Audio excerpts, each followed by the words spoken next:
Olá, bem-vindos ao Portal de Luz. Fora da caridade não há salvação.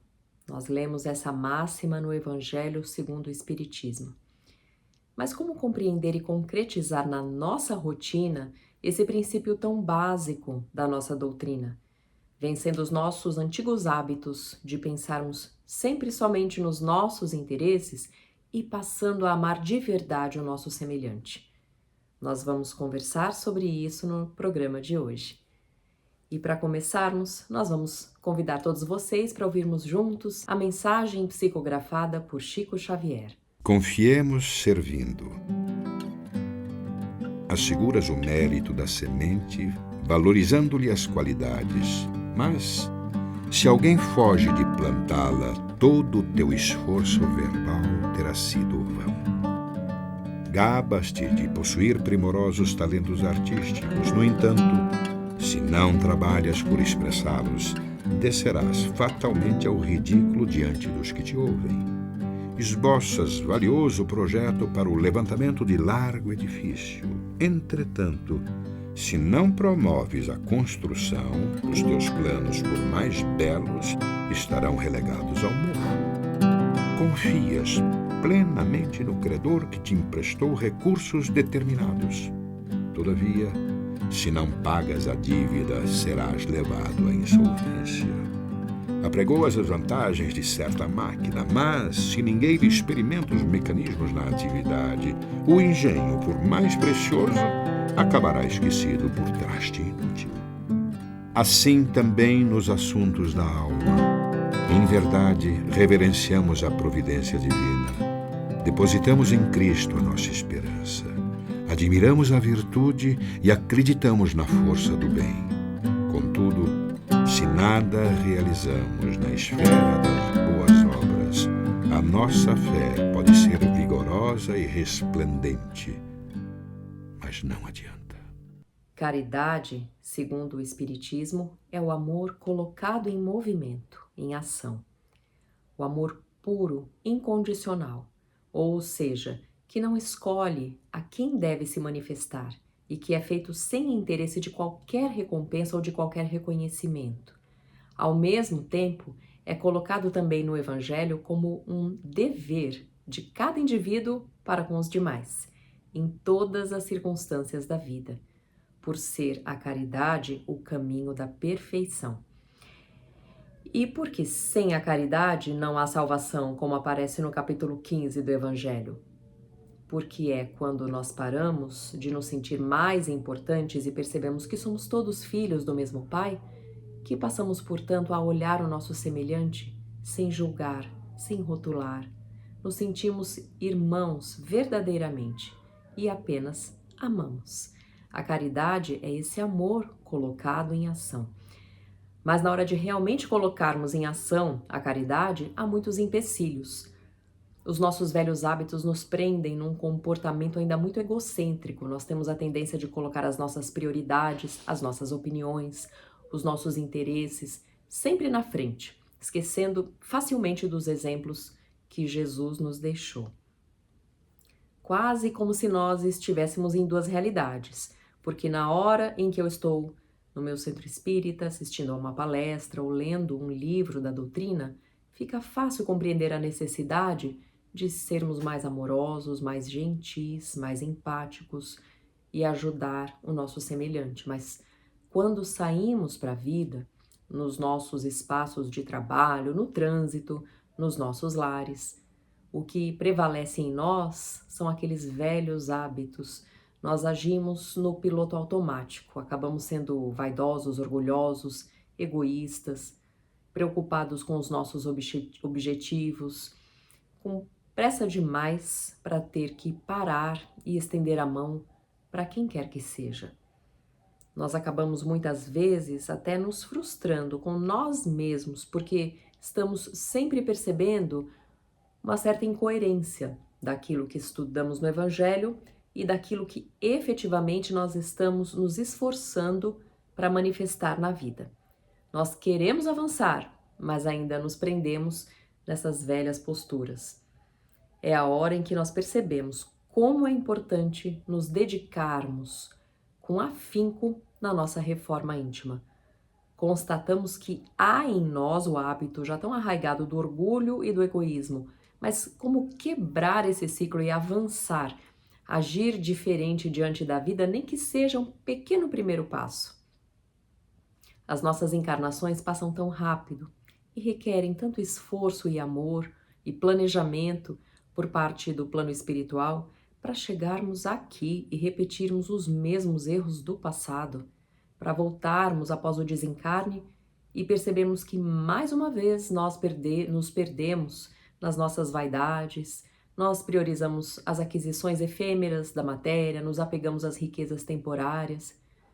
Tivemos acesso ao Evangelho, tivemos benfeitores nos inspirando, mas o que fizemos efetivamente do Evangelho nas nossas vidas? E então, nós trouxemos hoje algumas ideias, algumas reflexões que podem nos ajudar a aproveitar melhor as oportunidades para fazer diferente. Primeiro ponto: a caridade é a ação impulsionada por um sentimento de amor pelo outro, um sentimento que vai nos convidar a agir em favor do nosso próximo. A caridade não consiste apenas nas doações materiais, embora seja sempre a primeira ideia, que nos ocorra quando nós falamos sobre o tema. A caridade abrange todas as situações nas quais nós nos encontramos diante de alguém, não importa qual a posição social, superior ou inferior em relação a nós que essa pessoa possa ter. E nós então nos dispomos a dar o nosso melhor a essa pessoa. A expressão mais completa da caridade é fazer ao outro o que nós queremos que seja feito para nós, como nos pediu Jesus, usando de benevolência para com todos e da indulgência diante dos problemas, das imperfeições que aquela pessoa ainda possua. E é aí que nós percebemos que podemos ser caridosos o tempo todo. Não tem a ver com um momento específico onde fazemos uma doação, embora isso também seja muito importante quando feito com a intenção amorosa e muito necessária, inclusive, no nosso planeta, onde tantos não têm o básico para comer, para vestir. Mas saber escutar, saber calar, saber compreender o outro, ceder, são um tipo de caridade silenciosa, muito profunda e transformadora para o nosso ser. Até mesmo libertadora, porque de repente nós percebemos que discutir para vencer uma conversa é algo sem tanta importância para o nosso espírito eterno. Podemos calar. Essa caridade tem o poder de educar o nosso espírito para que sejamos cada vez mais amáveis e tolerantes com todos ao nosso redor. A severidade com as nossas imperfeições e a aceitação das imperfeições do outro também é uma caridade. A prática da caridade se inicia com todas essas suas nuances dentro do nosso próprio lar, no modo de agir com os nossos familiares, com aqueles que convivem conosco, pois são sempre as pessoas que estão ali naquele mesmo ambiente, compartilhando a vida, que temos motivos ainda mais profundos e importantes para aprender a tratá-los com afabilidade, com amor, com doçura. Lembrando que cada um de nós tem o seu espaço e as suas possibilidades para conseguir realizar essa transformação para o bem, seja através da escuta amorosa e atenta a alguém que está se sentindo só, que está sofrendo, seja através da doação do nosso tempo ou de recursos materiais quando necessário, nós podemos sempre, dentro das nossas próprias possibilidades, estender a mão e, sem dúvida, colocar a caridade em ação.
Olá, nós vamos agora ouvir a nossa amiga Sandra Marinho no quadro Educa a Tua Alma. Olá, queridos amigos, queridas amigas. Às vezes achamos que a nossa cruz é pesada demais. Nos parece assim que só nós temos os problemas para resolver, que a vida do outro é sempre mais tranquila que a nossa, que qualquer coisa que intencionamos fazer exige de nós muito esforço. Parece que nada vai fluir. E muitos acabam desistindo, certos que não vale a pena persistir. Ninguém vê, ninguém dá valor. Será que esse pensamento está certo? Será mesmo que para o outro tudo dá certo? E falando em dar certo, tem certas pessoas que parece transbordar sucesso em tudo que fazem, tudo dá certo. Hoje em dia, então, com as mídias sociais, com a métrica utilizada para medir o sucesso de alguém, quantos seguidores, quantas visualizações, nem se fala, né? Como ter paz se não nos aprofundamos no conhecimento da nossa essência, que é divina, ou seja, deriva de Deus Criador de tudo e de todos. Assim sendo divina, não deveríamos pautar a nossa vida por esse tipo de avaliação. Para ilustrar o que eu estou pretendendo refletir com vocês, eu trouxe uma passagem real da vida de Chico Xavier, contada em algumas de suas biografias. Intitulada A Cruz de Ouro e a Cruz de Palha, conta-se que alguns membros da Juventude Espírita do Distrito Federal e de Belo Horizonte visitaram certa vez Chico, antes de começar a sessão do Centro Luiz Gonzaga. Eles palestravam animadamente sobre o assunto da doutrina, a tarefa destinada aos moços espíritas. Aí, uma jovem inteligente, desejando orientação e estímulo, colocou o Chico a par das dificuldades encontradas para vencerem o pessimismo de uns, a quietude e a incompreensão de muitos. Poucos queriam trabalho sacrificial, testemunhador do roteiro evangélico, que estava a exigir dos jovens uma vida limpa, correta, de abnegação e renúncia. Poucos queriam trabalho de sacrifício, né? Testemunho do roteiro evangélico que estava a exigir dos jovens uma vida limpa, correta, vestida de abnegação e renúncia. Esses desejavam apenas colher sem semear. O Chico ouviu e considerou: o trabalho das juventudes com Jesus tem, tem que ser mesmo diferente. Sua missão será muito difícil e por isso gloriosa, e recebe de Emmanuel essa elucidação envolvida na roupagem pobre do nosso pensamento. Então, o Chico, então, dá a mensagem de Emmanuel, né, que ele recebe de Emmanuel aos jovens que estavam ali a se aconselharem com ele. Emmanuel dizia que há de existir a cruz de ouro e a cruz de palha, simbolizando as nossas tarefas. A de ouro, a mais procurada, pertence aos que querem brilhar, ver os seus nomes nos jornais, citados, apontados, elogiados como beneméritos, querem a simpatia e o bom conceito. Se tomam parte em alguma instituição, desejam ocupar os melhores lugares de mundo e de evidência. Eles querem cargos e não encargos. A de palha menos procurada pertencem aos que trabalham como as abelhas escondidas e em silêncio. Lutam e caminham com humildade na certeza de que, por muito que façam, mais poderiam fazer. Não se ensoberbecem, nem se envaidecem dos triunfos. Antes se estimulam e se defendem com a oração e a vigilância, sentindo a responsabilidade que assumiram como chamados por Jesus a tarefa diferente. Entendem a serventia das mãos e dos pés, dos olhos e da mente, do coração, enfim, colocando amor e humildade em seus atos, nos serviços que realizam. Por carregarem a cruz de palha, toleram o vômito de um, o insulto do outro, a incompreensão de muitos, testemunhando a caridade. Desconhecida, oferecendo com o sofrimento e a renúncia, com o silêncio e com o bom exemplo.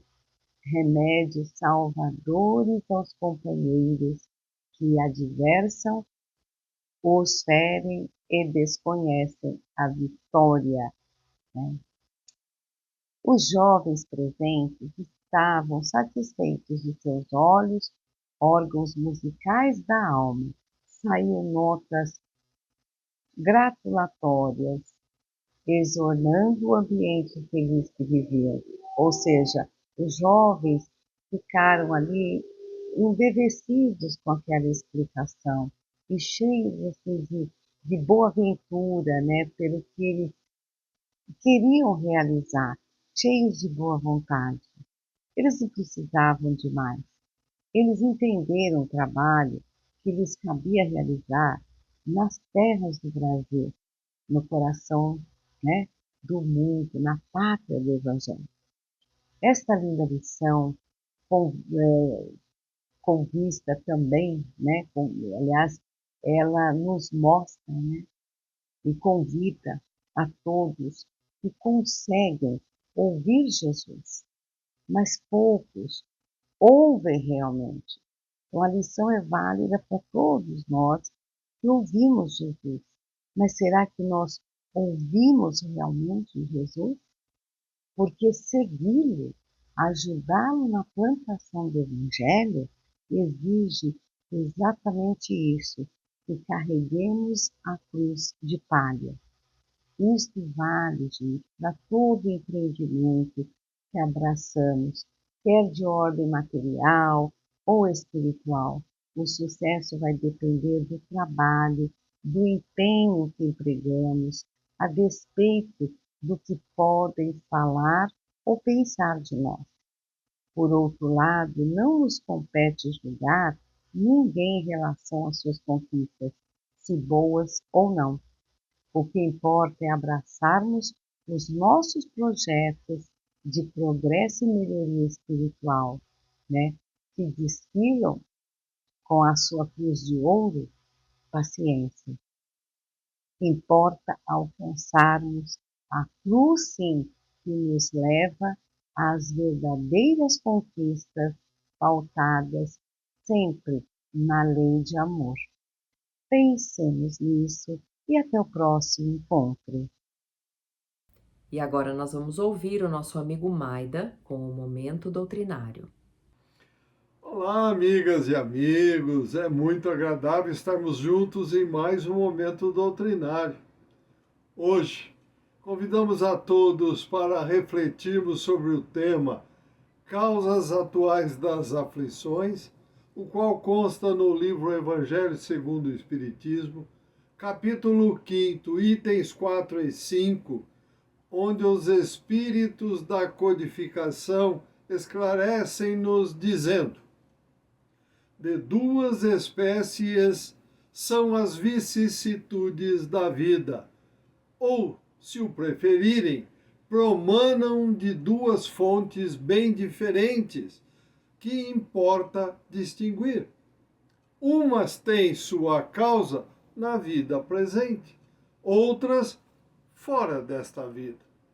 Remontando-se à origem dos males terrestres, reconhecer-se-á que muitos são consequência natural do caráter e do proceder daqueles que os suportam. Quantos homens caem por sua própria culpa? Quantos são vítimas de sua imprevidência, de seu orgulho e de sua ambição? Quantos se arruinam por falta de ordem, de perseverança, pelo mal proceder, ou por não terem sabido limitar os seus desejos? Quantas uniões desgraçadas, porque resultaram de um cálculo de interesse ou de vaidade, e nas quais o coração não tomou parte alguma.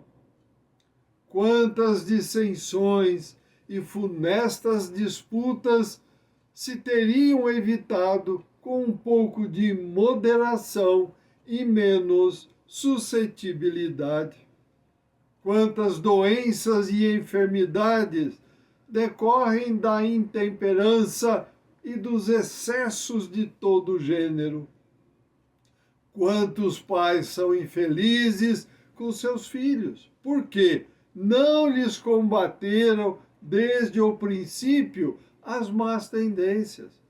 Por fraqueza ou indiferença, deixaram que neles se desenvolvessem os germens do orgulho, do egoísmo e da tola vaidade que produzem a secura do coração. Depois, mais tarde, quando colhem aquilo que semearam, admiram-se e se afligem da falta de deferência com que são tratados e da ingratidão deles, os filhos. Interroguem friamente suas consciências, todos aqueles que são feridos do coração pelas vicissitudes e decepções da vida. Remontem passo a passo a origem dos males que os torturam e verifiquem se, as mais das vezes, não poderão dizer: se eu houvesse feito ou deixado de fazer tal coisa, não estaria em semelhante condição.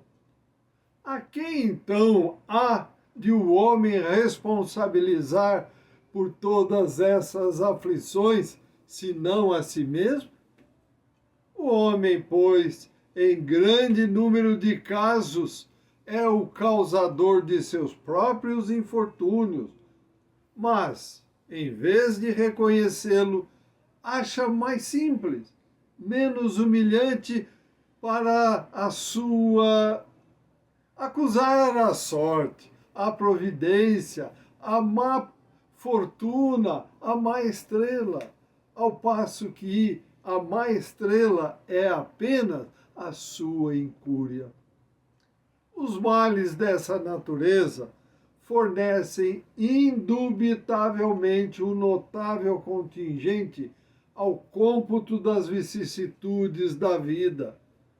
O homem as evitará quando trabalhar para se melhorar moralmente tanto quanto intelectualmente.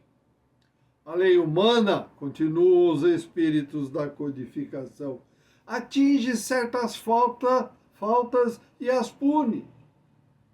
Pode então o condenado reconhecer que sofre a consequência daquilo que fez, mas a lei não atinge nem pode atingir todas as faltas, incide especialmente sobre aquelas que trazem prejuízo à sociedade e não sobre aquelas que só prejudicam aqueles que as cometem.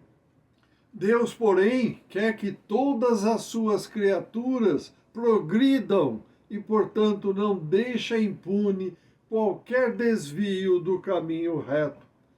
Não há falta alguma, por mais leve que seja, nenhuma infração da sua lei que não acarrete forçosas e inevitáveis consequências mais ou menos deploráveis. Daí se segue que, nas pequenas coisas como nas grandes, o homem é sempre punido por aquilo em que pecou. Os sofrimentos que decorrem do pecado, ou seja, do não cumprimento das leis de Deus, são-lhe uma advertência de que procedeu mal. Dão-lhe experiência, fazem-lhe sentir a diferença existente entre o bem e o mal e a necessidade de se melhorar para que no futuro possa evitar aquilo que lhe originou uma fonte de amarguras. Sem o que, motivo não haveria para que se emendasse. Confiante na impunidade, retardaria seu avanço e, consequentemente, a sua felicidade futura. Entretanto, meus amigos e amigas, a experiência algumas vezes chega um pouco tarde, quando a vida já foi desperdiçada e turbada, quando as forças já estão gastas e sem remédio o mal realizado. Põe-se então o homem a dizer: ah, se no começo dos meus dias eu soubera aquilo que sei hoje, quantos passos em falso teria evitado. Se houvesse de recomeçar, conduzir-me-ia de outra maneira. E os espíritos da codificação concluem suas orientações dizendo: no entanto, já não há mais tempo. Como o obreiro preguiçoso que diz: perdi o meu dia, também ele diz: perdi a minha vida. Contudo, assim como para o obreiro o sol se levanta no dia seguinte, permitindo-lhe neste novo dia reparar o tempo perdido, também para o homem após a noite do túmulo brilhará o sol de uma nova vida, em que lhe será possível aproveitar a experiência do passado e suas boas resoluções para o futuro. Amigas e amigos, esses ensinamentos dos Espíritos deixaram-nos bem claro que está em nossas mãos aceitar, desbravar e seguir os caminhos de Jesus, nosso mestre, modelo e guia da humanidade, aqueles caminhos que deixou-nos quando aqui esteve entre nós, para que possamos crescer mental, moral e espiritualmente. Não nos esqueçamos nunca que sem a fraternidade, solidariedade e caridade feita com o verdadeiro amor, continuaremos girando em falso na nossa evolução, sem sair do lugar. Agradecemos a todos pela companhia e os convidamos para que continuem a acompanhar o Portal de Luz e que compartilhem esses nossos estudos nas redes sociais. Desejamos muita saúde, paz, equilíbrio e amor no coração. Boas reflexões e até o próximo encontro. Fiquem com Deus e um forte abraço a todos. Muito obrigado. Estamos encerrando por aqui e se você gostou do nosso conteúdo, curta esse vídeo, compartilhe com os amigos, porque isso vai ajudar a divulgar a mensagem espírita de amor, de fé e de esperança para cada vez mais pessoas. Muito obrigada e até a próxima!